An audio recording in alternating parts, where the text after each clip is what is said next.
Terima kasih Tuhan. Terima kasih Bapak. Kami percaya pemeliharaan Tuhan begitu luar biasa bagi kami. Haleluya, amin. Saya akan share satu pesan roh yang luar biasa buat kita, karena hari-hari ini wanitanya Allah, kita harus tahu siapa kita sebenarnya, ya. Siapa kita sebenarnya. Dan ini yang membuat kita semakin kuat dalam perjalanan iring akan Tuhan, ya.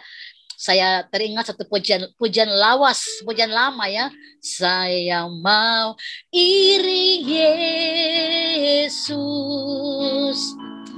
Saya mau iring Yesus sampai selama-lamanya. Meskipun saya susah menderita dalam dunia, saya mau iring Yesus sampai selama-lamanya. Itu lagu lawas banget ya.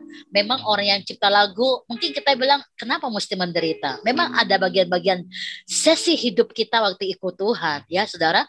Ada banyak penderitaan secara daging yang memang adalah prosesnya Tuhan untuk kita semakin dimurnikan ya. Jadi saya percaya seorang yang membuat lagu itu dia mengerti meskipun ada penderita, meskipun ada banyak ujian hidup, tapi dia membuat statement dalam dirinya bahwa saya mau iring Yesus. Sampai kapanpun saya mau iring Yesus. Dengan cara apa? Ya ini. Kuasa Tuhan yang ada dalam diri kita. Kita doakan orang ya, orang sakit disembuhkan. Kita doakan orang yang susah dan dia mengalami kelepasan. Kita doakan mereka yang membutuhkan pertolongan dalam doa-doa kita karena mungkin rumah tangganya sedang ada dalam satu ujian yang sulit. Saudara punya kuasa untuk berdoa. Jadi apapun yang terjadi yang kita lewati, ingat, saya mau iring Yesus. Saya mau iring Yesus, saya mau selalu iring Yesus. Mari naikkan lagu sekali lagi. Bangun roh saudara ya. Saya senang dengan pujian penyembahan dan sambil baca firman itu membuat roh kita dibangkit. Saya mau iring Yesus. Saya mau iring Yesus sampai selama-lamanya. Saya mau iring Yesus. Katakan, come on, semua bangun roh saudara. Saya mau iring Yesus. Saya mau iring Yesus sampai selama-lamanya. Mari kita katakan, meskipun saya susah, meskipun saya banyak ujian-ujian yang kita lewati, menderita dalam kami mau selalu mengiringmu. Kami mau iring Yesus sampai selama, meskipun saya susah menderita dalam dunia, saya mau iring Yesus sampai selama-lamanya. Tepuk tangan bagi Tuhan yang kita cintai. Haleluya ya. Ujian boleh datang, ada masa-masa yang mungkin kita merasa daging kita sedang dalam proses, tapi saya mau roh untuk mengasihi Tuhan, roh untuk melayani Dia itu harus terus ada dalam diri kita ya. Saya akan bicara hari ini, kalau kita sering baca firman Tuhan itu ya, bersama dengan Tuhan aku melakukan perkara-perkara yang besar. Wow, itu betul-betul harus terjadi dalam roh kita, saudara. Nah, kita perlu punya self-confidence. Self-confidence ini adalah percaya diri kita siapa, bahwa kita adalah seorang yang ditebus dengan darah Yesus dan kita diberikan Tuhan kuasa. Kita harus tahu dulu, percaya dulu diri kita ini siapa. Gitu, saudara. Sehingga di akhir zaman ini kita nggak Enggak lagi mencari siapa yang saya adalah siapa. No, no, no, no. Kita mencari adalah berapa banyak jiwa yang sudah saya selamatkan. Hari ini bahkan kita bisa bilang sama Tuhan, Tuhan aku bawa 1 jiwa melalui doa saya, melalui apa? Kesaksian saya. Jadi yang kita harus lakukan di hari-hari ini adalah berapa jiwa, berapa orang yang kita mau bawa kepada Tuhan dalam pengenalan akan Tuhan. Itu yang perlu kita lakukan. Nah, saya mau share pelajaran firman Tuhan ini buat saudara.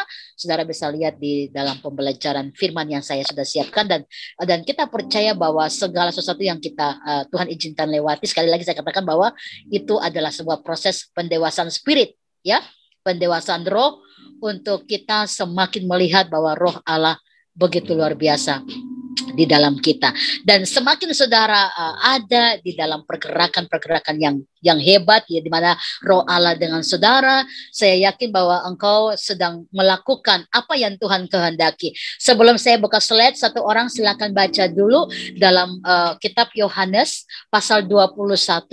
Ya, saudara, wanitanya Allah, mari ada yang buka firman Tuhan ini. Kenapa saya ingin saudara baca ini? Karena begini, sampai hari ini Tuhan masih punya urusan sama kita.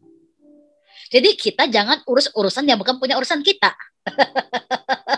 Saudara, ya, ada banyak orang nggak paham bahwa sebenarnya Tuhan masih mau urusan dengan dia untuk banyak perkataan-perkataan dan perbuatan yang besar.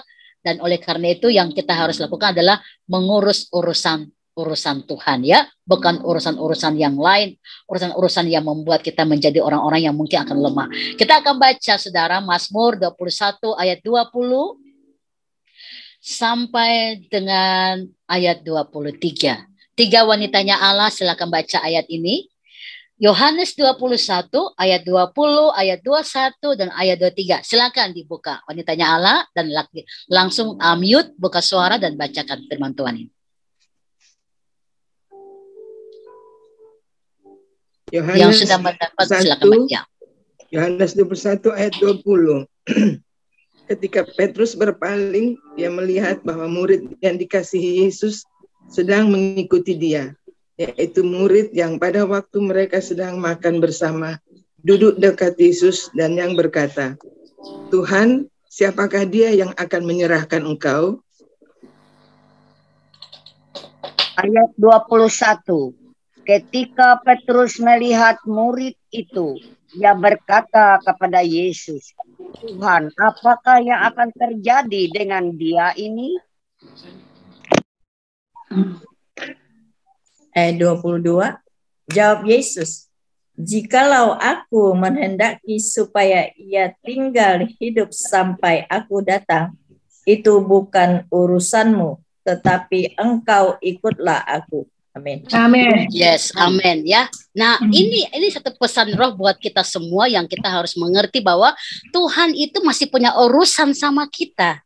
Katakan amin, ya. Amen. Jadi kita harus ada di hati Tuhan. Amin. Amin. Ya, kadang-kadang kita lebih banyak ngurus urusan-urusan yang lain sampai kita lupa mendandani hidup roh kita, yang dimana Tuhan masih ingin bekerja dan melakukan bagiannya dalam diri kita, saudara. Makanya kalau kita baca ayat ini, nah ada 2 murid yang sangat dekat dengan Yesus, ya. Yang pertama ini adalah Petrus, dan yang kedua yang dibicarakan di dalam situ, siapa murid itu? Yohanes. 2 orang ini adalah murid yang dekat dengan Yesus, dan 2 orang ini yang selalu menemani Tuhan Yesus kemanapun Tuhan pergi. Dalam pelayanan Tuhan Yesus mereka selalu mendampingi, ya.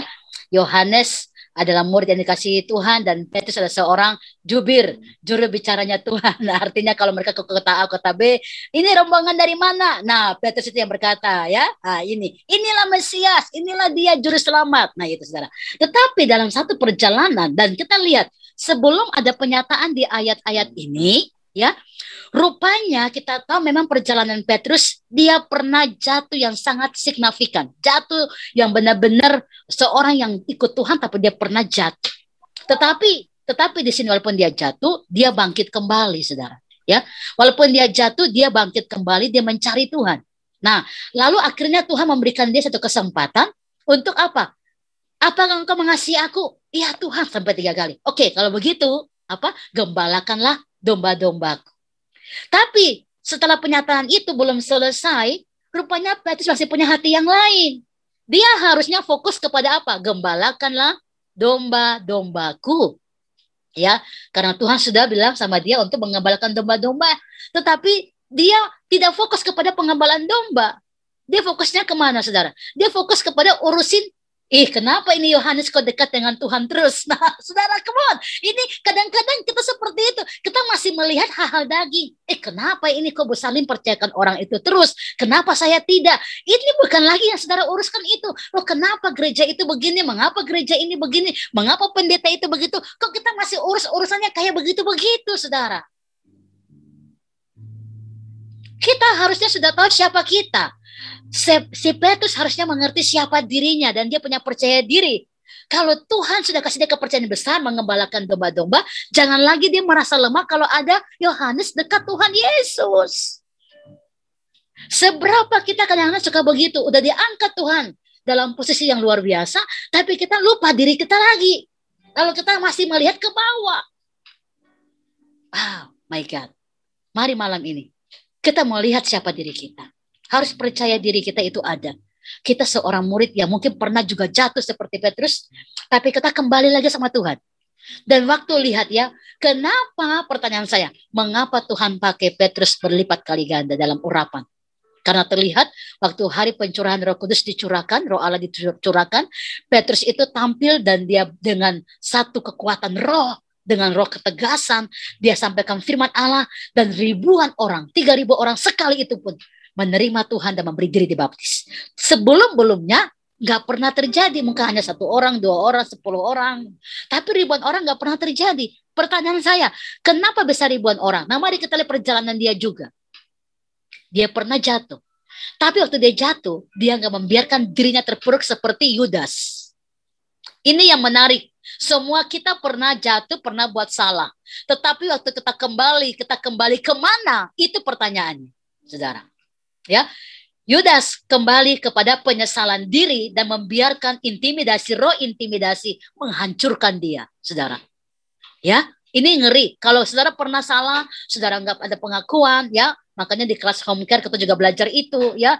Pengampunan itu adalah satu hal yang begini. Kadang-kadang orang bilang, aku susah mengampuni dia, udah sering aku mengampuni dia, batas kesabaranku sudah habis. Ya. Tapi saya mau bilang, semakin engkau nggak mengampuni orang yang bersalah kepadamu, semakin engkau sendiri yang mengikat dirimu dalam dosa. Jadi orang yang mengampuni itu sebenarnya dia sendiri sedang melepaskan dirinya dari dosa. Mengapa? Matius 6 ayat 13-14 berkata, kalau engkau mengampuni, Bapamu mengampuni. Kalau tidak, maka Bapamu tidak. Just it. Jadi Anda dikecewakan berapa kali? Berapa kali juga engkau harus mengampuni, berikan pengampunan. Karena saat engkau berikan pengampunan, engkau sendiri telah melepaskan diri dari semua ikatan dosa. Dan engkau sedang memulihkan dirimu sendiri. Come on, berapa kali Anda yang susah mengampuni? Saya mau bilang, Anda buta rohani kalau Anda nggak mengampuni. Kenapa? Karena Anda ikat dirimu semakin terikat di situ dan engkau tidak diberkati oleh Tuhan. Alkitab berkata engkau mengampuni dan diampuni. Berarti engkau menerima pemulihan dan engkau diberkati oleh Tuhan. Jadi itu kemenangan dari satu. Jadi jadi Tuhan mau saudara nggak lihat lagi dosa orang lain. Nah gitu loh. Petrus ini kasusnya. Dia sudah melihat Tuhan sudah memulihkan dia. Karena dia waktu jatuh dalam dosa, dia kembali kepada murid-murid Tuhan. Dia kembali kepada orang-orang tepat, perkumpulan yang tepat. Mungkin dia tahu ada bayar harga. Karena orang bilang, ya ampun Petrus, kamu kan sudah iring Yesus. Kamu jadi juru bicara Tuhan. Mengapa kamu mengkhianati Yesus? Nah, mungkin murid-muridnya ada yang bicara begitu. Nggak apa-apa harga bayar. Tapi Petrus tetap koneksikan dirinya kepada Tuhan. Dia tetap ada dan terus dalam kumpulan yang tepat. Ini membantu Petrus untuk pemulihan jiwa. Kalau kita punya kumpulan yang tepat, jiwa kita yang rusak itu, kita cepat dipulihkan. Katakan amin. Haleluya ya. Karena kumpulan orang-orang ini mendukung kita dalam roh. Dan mereka mendoakan kita dalam roh. Ini luar biasa, saudara. Ya, Petrus tetap berusaha masuk ke dalam kumpulan orang-orang yang mencintai Tuhan. Dan saat dia bertobat, ya, Tuhan berikan dia kuasa sehingga sekali dia berkhotbah, ribuan orang menerima Yesus. Saudara, Tuhan selalu menunggu langkah signifikan saudara. Apa yang Anda urus, maka Tuhan berikan Anda kuasa. Ya, Tuhan lihat Petrus kembali dan Tuhan berikan dia kuasa signifikan. Langkahnya signifikan, Tuhan berikan dia kuasa 2 kali lipat, bahkan berlipat-lipat kali ganda. Ya, dan itu terjadi. Dan tapi ada satu kesalahan kecil yang dia lupa. Dia nggak percaya diri. Ya, tidak punya kepercayaan diri karena dia masih urus urusan Yohanes sampai Tuhan tegur dia. Kalau aku mau Yohanes ada dengan aku atau tidak, itu bukan urusanmu. Aku punya urusan dengan kamu adalah kamu gembalakanlah jiwa-jiwa. Nah, kita semua ini adalah gembala.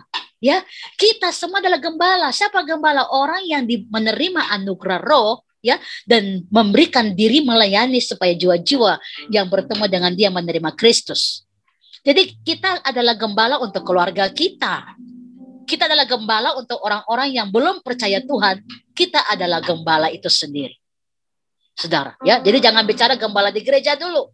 Itu adalah satu peneguhan dalam sinode, adalah pengembalaan, diutus pengembalaan. Tapi kita yang dibilang gembala-gembala ini adalah kita yang sudah menerima Kristus, menerima kuasa. Tuhan mau Petrus itu mengerti posisinya dan tidak mengurus urusan-urusan yang lain. Dan saudara kalau baca ayat ini, Tuhan tegur dia dengan luar biasa. Nah, mari kita akan lihat. Apa yang harus kita lakukan? Langkah signifikan Anda melakukan satu untuk Tuhan, baru Tuhan bekerja buat Anda 2 kali lipat dan berlipat-lipat kali ganda. Ya, itu yang terjadi. Jadi kalau saudara berkata segala perkara dapat kutanggung di dalam Dia yang memberikan kekuatan. Yes, saya mau bilang itu penyataan roh, itu firman Allah yang luar biasa dan kita mau belajar hari ini. Ya, bahwa segala perkara dapat kita lakukan dan kita kerjakan di dalam Yesus yang memberikan kita kekuatan, ya, haleluya. Nah, mari kita lihat slide di depan ini, ya. Self confidence atau percaya diri, ya. I can do all things through Christ who strengthens me, ya. Itu ada lagunya, ya. I can do all things. Itu lagu-lagu yang luar biasa, ya. Nothing impossible. Itu kenapa? Karena dia tahu bahwa roh di dalam dia itu lebih luar biasa. Dan mari saya mau bilang, semua kita Petrus yang sudah bertobat. Amin. Dan waktu kita bertobat, kita mengambil langkah signifikan untuk ikut Tuhan. Dan Tuhan bilang, gembalakanlah jiwa-jiwa. Yang kita urus adalah gembalakan jiwa-jiwa dengan kuasa yang Tuhan kasih. Ya, nggak usah urusan yang lain. Mau ada gereja dengan gereja, sinode dengan sinode, orang dengan orang, mereka punya urusan-urusan daging, kita nggak ada urusan daging. Karena dalam dunia ini yang kita lakukan adalah urusan roh, ya, urusan kerajaan Allah. Ya, I can do all things through Christ who strengthens me. Silakan baca Filipi pasal 4 ayat 13, seorang ditanya Allah. Dibuka suaranya dan silakan baca ayat ini. Haleluya. Filipi 4 ayat 13. Filipi 4 ayat 13. Sebab segala perkara dapat kutanggung di dalam Dia yang memberi kekuatan kepadaku. Haleluya. Kita renungkan sebentar. Ini ayat yang Anda hafal pasti. Dan kita suka kalau kita lagi punya masalah, ayat ini naik status, saudara. Ya, segala perkara dapat kutanggung. Iya, memang benar. Tapi kita lihat dulu, ya. Anda bisa tanggulangi perkaramu karena apa? Nah ini, ya. Jadi tidak semua orang juga bisa tanggung masalahnya dia. Kalau dia nggak punya apa, ini dia. Kita akan lihat pelajaran ini, ya. Di dalam Tuhan, nah ini ya penyataan roh yang dahsyat ini, ya. Di dalam Tuhan, aku dapat melakukan segala sesuatu. Kita baca ayat 6 sampai 13, satu orang satu ayat, ya. Filipi 4 ayat yang ke-6 sampai ayat 13. Mari masing-masing satu wanitanya Allah, satu ayat. Kita baca dan kita akan pelajari firman Tuhan ini bersama-sama. Haleluya.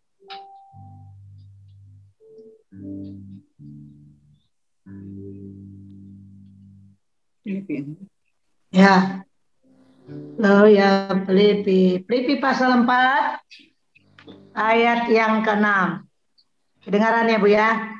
Ya, betul. Silakan. Ya, Filipi pasal 4 yang ke-6, demikianlah firman Tuhan.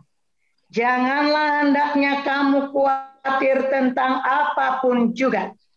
Tetapi nyatakanlah dalam segala hal keinginanmu kepada Allah dalam doa dan permohonan dengan ucapan syukur. Yes. 7. Damai sejahtera Allah yang melampaui segala akal akan memelihara hati dan pikiranmu dalam Kristus Yesus. Yes, Ayat 8. amin. Ayat 8.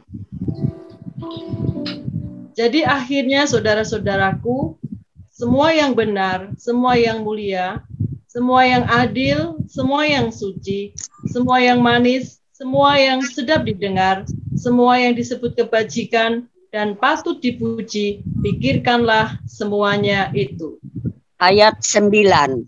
Dan apa yang telah kamu pelajari, dan apa yang telah kamu terima, dan apa yang telah kamu dengar, dan apa yang telah kamu lihat padaku, lakukanlah itu, maka Allah sumber damai sejahtera akan menyertai kamu. Amin. Amin. Ya. Ayat 7. Ayat 10. Ya.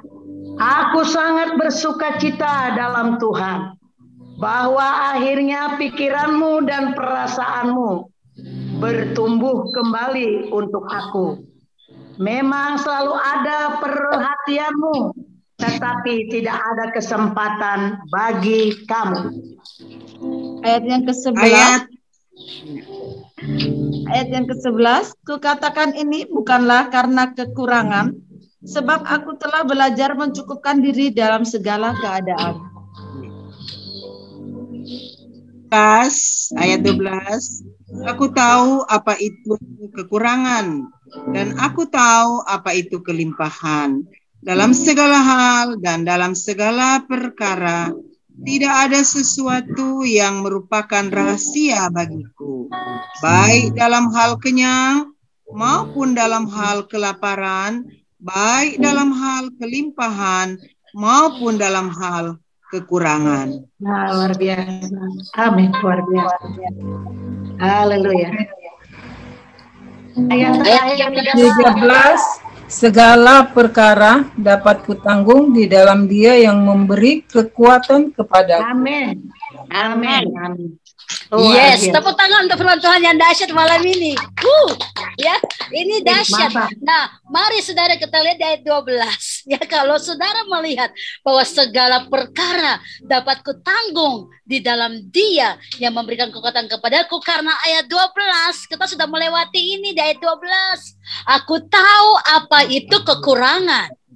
Jadi kadang-kadang Tuhan izinkan kita melewati sesuatu yang kita ngerti ini kekurangan ini supaya Tuhan tambahkan. Nah, gitu saudara. Kalau kita belum pernah melewati yang kurang, Tuhan tidak pernah tambahkan. Amin. Ya, betul. Ya, kurang itu bukan berarti nggak ada kan, saudara? Kurang itu berarti tetap ada kan? Tetap ada kan? Tuhan selalu pelihara kita, tetap ada, saudara. Ya. Tetapi kadang-kadang Tuhan izinkan kita memang melewati perkara-perkara yang aku tahu apa itu kekurangan, dan juga aku tahu apa itu kelimpahan. Semua sesi ini kita sudah bisa melewati. Dan dalam segala hal, dan dalam segala perkara, dalam segala hal, dalam segala perkara, tidak ada sesuatu yang merupakan rahasia bagiku. Artinya Paulus sudah membiarkan. Kata membiarkan ini bagus. Membiarkan dirinya diproses. Semua bilang kata sama-sama, membiarkan diriku diproses oleh Tuhan. 2, 3 ya. Aku suka membiarkan diriku diproses oleh Tuhan. Lagi, aku suka membiarkan diriku diproses oleh Tuhan. Ya, amin. Paulus mengalami ini, saudara. Ya, sehingga dia berkata, aku tahu apa itu kekurangan, aku tahu apa kelimpahan, segala hal dapat kutanggung di dalam perkara-perkara, ya segala perkara, ada sesuatu yang merupakan rahasia. Tidak ada rahasia bagiku. Baik dalam hal kenyang, hal kelaparan, baik dalam hal kelimpahan, maupun dalam hal kekurangan. Dia sudah melewati dulu proses. Ya, makanya di sini di dalam Tuhan, aku dapat melakukan segala, bukan satu perkara, bukan 2 perkara, bukan 3 perkara, tapi semua perkara dapat engkau lewati di dalam Tuhan. Itu dia ya. Jadi pernyataan ini sangat luar biasa. Nah, mari kita lihat terus pernyataan roh ini dalam firman Allah ini. Ini dahsyat untuk kita pelajari ya. Kita baca Kisah Para Rasul 3 ayat 1 sampai 10. Ya, apa yang harus kita lakukan? Ya. Mari silakan ada yang baca. Kisah Para Rasul pasal yang ke-3 ayat 1 sampai 10. 10 wanitanya Allah, silakan baca ayat ini. Kisah Rasul pasal 3 ayatnya yang pertama. Demikianlah firman Tuhan. Pada suatu hari menjelang waktu sembahyang, yaitu pukul 3 petang, naiklah Petrus dan Yohanes ke bait Allah. Ayat yang kedua, di situ ada seorang laki-laki yang lumpuh sejak lahirnya sehingga ia harus diusung. Tiap-tiap hari orang itu diletakkan dekat pintu gerbang bait Allah yang bernama Gerbang Indah untuk meminta sedekah kepada orang yang masuk di dalam bait Allah. Ayat yang ketiga, ketika orang itu melihat bahwa Petrus dan Yohanes hendak masuk ke bait Allah, ia meminta sedekah. Ayat keempat, mereka menatap dia dan Petrus berkata, lihatlah kepada kami. Ayat yang kelima, lalu orang itu menatap mereka dengan harapan akan mendapat sesuatu dari mereka.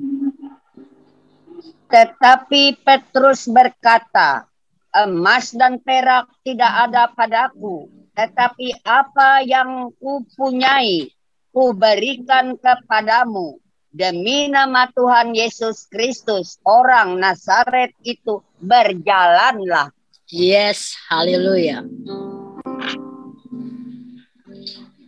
Ayat 7, lalu ia memegang tangan kanan orang itu dan membantu dia berdiri. Seketika itu juga kuatlah kaki dan mata kaki orang itu. Yes. Ayat yang ke-8. Ia melonjak berdiri, lalu berjalan kian kemari dan mengikuti mereka ke dalam bait Allah, berjalan dan melompat-lompat serta memuji Allah. Ayat ke-9, seluruh rakyat itu melihat dia berjalan sambil memuji Allah. Ayat 10, lalu mereka mengenal dia sebagai orang yang biasanya duduk meminta sedekah di gerbang indah bait Allah, sehingga mereka takjub dan tercengang tentang apa yang telah terjadi padanya. Yes, amin. Terima kasih Bapak yang luar biasa. Nah, ini yang perlu kita belajar lebih jauh. Ya, segala perkara dapat kutanggung. Kenapa dapat kutanggung? Karena yang kita punya itu bukan soal emas, bukan soal perak, saudara. Tapi yang ada pada kita adalah apa? Kuasa Tuhan. Ini yang perlu saudara dan saya di akhir zaman memiliki itu. Dikala orang-orang dunia mencari emas, mencari perak, sebenarnya di akhir zaman anak-anak Tuhan mencari apa? Mencari perkenanan, mencari kuasa Tuhan. Ya, untuk apa? Melakukan perbuatan ajaib, segala perkara dapat kita lakukan karena kuasa Allah. Nah, di Filipi 4 ayat 13 dikatakan di situ bahwa dengan kuasa yang diberikan oleh Tuhan Yesus, saya, saudara, mempunyai kekuatan untuk menghadapi segala keadaan. Itu artinya sebenarnya. Nah, waktu Petrus menghadapi keadaan orang ini, ya, ini dahsyat. Dia memberi jawaban. Coba bayangkan, saudara. Kalau Petrus ikut-ikutan hanya memberi uang, ya, apakah orang itu akan mengalami keselamatan selamanya? Uang nggak bisa berikan keselamatan, uang nggak bisa memberikan apapun, kesembuhan nggak bisa. Tapi Petrus datang dengan jawaban yang ya dan pasti kekal selamanya. Jawaban yang orang butuh. Dari sudah sejak lama dia lumpuh. Dia dikasih uang, dia nggak sembuh. Dia dikasih perhatian, dia nggak sembuh. Dia dikasih pujian, dia nggak sembuh. Tetapi dikasih dalam nama Tuhan Yesus, orang itu langsung sembuh. Jadi ini adalah jawaban kita di akhir zaman. Kita mari berikan jawaban di akhir zaman. Apa yang Anda punya? Emas dan perak nggak bisa memberikan orang pemulihan. Tapi orang mencari kuasa di dalam nama Yesus. Jadi waktu saudara punya kuasa dalam nama Yesus, engkau memberikan jawaban bagi semua orang. Dan inilah keadaan akhir zaman yang semua orang sedang cari. Walaupun dia punya harta, dia punya kekayaan, jabatan, apapun, ada kekosongan dalam jiwanya. Dan kita sebagai wanitanya Allah di akhir zaman harus datang dan memberi jawaban. Demi nama Tuhan Yesus, engkau berjalan. Demi nama Tuhan, engkau dipulihkan, engkau dibangkitkan. Kita punya itu. Haleluya. Karena apa? Itu yang Tuhan mau saudara dan saya punya di akhir zaman. Ya, bahwa dengan kuasa yang diberikan Kristus kepada saya, kepada saudara, ya, maka kita mempunyai kekuatan untuk menghadapi segala keadaan dan memberikan orang-orang jawabannya, bahwa hanya nama Yesus yang bisa selamatkan kita. Come on, saudara harus bisa produktif, karena kalau kita produktif di dalam roh, kita akhirnya tahu siapa kita, ya. Percaya diri kita itu nyata bahwa kita adalah milik Tuhan, kita bergerak untuk Tuhan, dan kita hidup untuk Tuhan. Selama Anda hidup, aku mau iring Tuhan, iring Tuhan. Cari jiwa, saudara, cari jiwa. Satu orang yang Anda mungkin sedang merasa Tuhan gerakan hati saya mendoakan dia, telepon. Karena waktu engkau telepon orang, rohmu dibangkitkan. Waktu engkau mendengarkan orang punya masalah, engkau kasih dia firman Allah, rohmu dibangkitkan, rohmu dipulihkan. Jangan biarkan segala urusan-urusan yang bukan urusan kita, kita malah mengurusnya. Sama seperti Tuhan menegur kepada siapa tadi? Petrus, yang sudah mendapatkan pesan roh, tapi dia masih mengurus urusan-urusan dunia. Dan Tuhan tidak mau anak-anak Tuhan, terutama wanitanya Allah pada hari-hari ini, kita masih urus urusan yang bukan urusan kita. Ingat, urusan Tuhan buat kita adalah mengembalakan domba-domba. Dan domba-domba itu membutuhkan jiwa-jiwa. Domba-domba itu membutuhkan jiwa-jiwa itu masih membutuhkan Yesus. Domba-domba itu membutuhkan Yesus, jiwa-jiwa itu membutuhkan Yesus, di mana saudara diberikan Tuhan kuasa untuk melakukan sesuatu. Stop urus-urusan orang. Stop urus-urusan daging yang tidak membuahkan apa-apa. Tapi sebaliknya dandani hidup rohmu. Tuhan berikan aku kuasa, berikan aku. Makanya waktu Tuhan izinkan Anda ada dalam kekurangan, bilang Tuhan terima kasih. Aku mengalami ujian yang membuat aku dewasa di dalam Engkau. Saat Anda diuji, sedang mengalami banyak goncangan karena orang bicara Anda mungkin bahkan dibilang sesat, nggak apa-apa. Tuhan tahu Anda nggak sesat. Bahkan Anda berjalan di jalan yang benar. Haleluya. Jadi santai aja. Nikmati ujian itu karena semua yang kau lewati, engkau akan menaklukkannya dalam kuasa Tuhan. Jadi Tuhan izinkan kita lewati, ada kadang di lembah, kadang ada di bukit, ada di gunung. Semua adalah hal yang indah. Karena apa? Kita akan menerima kuasa di dalam Yesus. Dan kita mempunyai kekuatan. Kita akan mempunyai kekuatan untuk bisa menghadapi semua keadaan. Saudara ingat gak? Di dalam rumah saudara itu, coba cek. Suami saudara, anak-anak saudara, apakah mereka sudah mengalami pemulihan sepenuhnya hati jiwa rohnya? Belum tentu. Belum tentu. Suami saudara, anak-anak saudara, menantu saudara, cucu saudara belum tentu mengalami pemulihan yang sesungguhnya. Mereka butuh saudara. Mari datang dengan kuasa di dalam nama Yesus. Mari datang dengan urapan yang engkau terima dari Tuhan. Tuhan berikan engkau kuasa sehingga engkau mempunyai kekuatan roh itu untuk memulihkan mereka. Dari rumah kita sendiri lihat. Ya, kalau anak-anak sedang berontak, mari, mereka butuh saudara. Jadi urusan kita bukan urusan dunia, tapi membawa kabar baik, membawa Injil Tuhan. Ya, saya sedih kalau hari-hari ini mendengar banyak gereja-gereja Tuhan sudah mau datang, tapi gereja A, gereja B masih saling bersaing. Siapa yang punya jemaat yang banyak? Kalau jemaatnya banyak, tapi kalau cuma dari jemaat banyak hanya 10 orang masuk surga. Oh my God. Jadi bukan kuantitas, tapi kualitas. Jiwa itu harus digembalakan sebenar-benarnya. Dan jiwa itu butuh orang yang punya kuasa di dalam Yesus. Yaitu saudara dan saya. Amin. Ya, saudara dan saya. Makanya Jangan biarkan hanya jemaat datang beribadah, tapi peka dalam roh. Oh, dia ini butuh dukungan doa. Oh, dia ini butuh satu kekuatan roh. Saya akan kasih nasihat roh buat dia. Peka, itu berarti Anda menyelesaikan urusanmu untuk mengembalakan domba-domba yang Tuhan percayakan buat saudara. Di dalam rumah kita masih banyak domba-domba yang belum pulih, saudara. Ya, jadi nggak usah mikir kuantitas itu, karena kualitaslah yang masuk surga. Walaupun jemaatnya banyak, gereja saya ini jemaatnya banyak. Ya, tapi kalau saya khawatir juga, yang masuk surga hanya 10 orang. Saudara, ya, kenapa? Karena mereka belum didewasakan dalam roh. Ini tugas kita. Makanya mulai pengembalaan dari mana? Dari dalam rumah saudara. Check and recheck. Apakah suami saya, anak saya, mereka belum dipulihkan, saya akan minta kuasa Tuhan. Jadi untuk Tuhan izinkan Anda dan saya punya kuasa itu melewati banyak ujian. Ya, kalau sampai ada gereja yang berkata gerejaku lebih bagus, lebih luar biasa dari gereja yang sana, ini bahaya. Karena di surga Tuhan nggak tanya, kamu dari gereja mana? Oh, gereja Pantekosta, masuk surga. Kamu gereja mana? GBI Bethel, oh nggak masuk surga. Nggak ada, saudara. Ya, tidak ada.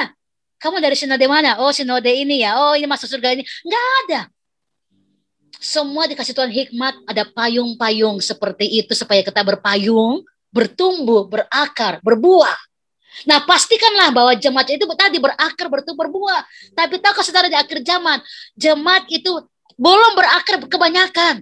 Hanya datang ibadah. Tapi rumah tangganya seleb terus, bertengkar terus. Anak-anak mabuk, rokok, berzina. Ini di mana tugas roh kita?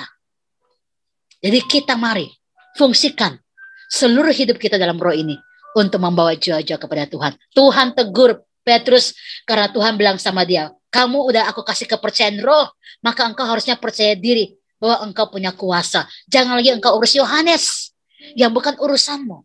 Yang engkau urus adalah jiwa-jiwa yang belum diselamatkan. Ya, jangan engkau lagi urus SK, ADRT dan segala macam. Come on, urus berapa jiwa yang sudah keselamatkan. Haleluya. Karena Anda dan saya itu ditabiskan langsung dari Tuhan. Diangkat langsung oleh Tuhan. Itu kepercayaan paling besar. Bangun roh saudara. Jangan sampai Tuhan datang, Tuhan tanya, sudah berapa jiwa yang engkau bawa kepadaku anakku? Dan kita bilang, aduh, berapa ya? Aduh, kemarin saya masih konseling dia, tapi karena dia menjengkelkan saya tinggalin dia. Nah ini saudara, belum selesai penginjilanmu. Kadang-kadang kita membiarkan jiwa itu akhirnya hilang. Jadi mari urus urusan di mana roh Allah sudah memilih kita, mengangkat kita. Mari pakai kuasa itu untuk membawa jiwa-jiwa bagi Tuhan. Ya, emas dan perak tidak ada padaku, tapi aku punya yang lebih dari apa yang kamu butuhkan. Petrus punya kuasa demi nama Tuhan Yesus. Di akhir zaman, saudara harus punya kuasa untuk memulihkan banyak jiwa. Di akhir zaman, engkau harus berdiri dan berkata-kata dengan hikmat, sehingga orang-orang yang sombong secara hikmat dunia akan tunduk kepada kuasa yang ada dalam dirimu. Di akhir zaman, engkau harus peka mendengarkan suara Tuhan. Entah engkau berjalan di kiri, entah engkau berjalan di kanan. Pengajarmu, pendidik rohmu akan menuntun engkau masuk ke dalam sesi yang besar, dalam roh yang besar. Masih banyak PR kita, saudara. Masih banyak PR kita yang belum selesai. Tuhan sudah mau datang. Ya, bawa jiwamu kepada Tuhan, bawa hidupmu kepada Tuhan, dan bawa seluruh pelayananmu kepada Tuhan, dan minta dia urapi, minta dia berikan kuasa untuk engkau melayani dia. Stop urus-urusan yang bukan urusan saudara, tapi uruslah urusan panggilan roh. Saudara dan saya, Tuhan bilang, kamu pergilah, gembalakanlah domba-dombaku. Sebab kepadamu sudah aku berikan kuasa, dan segala perkara dapat engkau tanggung di dalam Dia yang memberikan engkau kekuatan. Haleluya. Bila firman Tuhan ini meneguhkan iman saudara, sehingga engkau berjalan semakin tajam di akhir zaman. Di akhir zaman. Saudara, lihat layar saudara, ada nama-nama yang ditulis di depan layar itu. Ambil satu nama. Mulai malam ini, Bless dia dalam doa saudara. Nanti malam mau tidur, mulai doakan dia. Ambil satu nama. Mungkin saudara belum kenal, saudara nggak terlalu kenal, tapi satu nama ini perlu PR roh kita. Mari ambil satu nama ini dan mulai doakan dia. Ya, dan saya percaya waktu engkau doakan dia, rohmu akan semakin dipertajam. Dan akhirnya Tuhan bawa jiwa-jiwa yang lain lagi untuk engkau layani. Dan jiwa-jiwa itu akan membawa banyak jiwa lagi yang lain untuk masuk ke dalam pelataran Tuhan. Mari bangun iman saudara, bangun roh saudara, dan kita terus ada di dalam pergerakan firman yang hidup ini. Dengan kuasa yang diberikan Kristus kepada kita, kita punya kekuatan untuk menghadapi semua keadaan di akhir zaman. Bukan cuma untuk orang, tapi untuk Anda dan saya pun. Kita tidak akan bisa menanggulangi segala keadaan kalau kita nggak punya kuasa di dalam Tuhan. Oleh karena itu, terima kuasa Tuhan hari ini, semua angkat tangan. Haleluya, haleluya, haleluya, haleluya, haleluya, haleluya, haleluya. Hamba berdoa impartasi rohmu terjadi bagi kami. Kami terima urapan yang baru, kami terima kuasamu, kami terima otoritasmu di dalam nama Yesus. Teguhkanlah hati kami, kuatkanlah mata otot kami, kuatkanlah seluruh perjalanan kami dengan mata roh yang tajam. Sehingga kami melangkah lebih tajam dalam panggilanmu. Kami tidak akan lagi urusan dunia, tapi kami mengerjakan keselamatan jiwa-jiwa. Bawa kami Tuhan, bawa kami. Come on, semua berdoa bilang, Tuhan pakailah aku, bawa aku dalam rancangan-rancanganmu yang besar. Berikan aku kuasamu, haleluya, haleluya, haleluya. Thank you Lord Jesus. Kita terima kekuatan Tuhan, kita mau terima urapan yang baru dari Tuhan. Amin, amin, tercurah buat kami.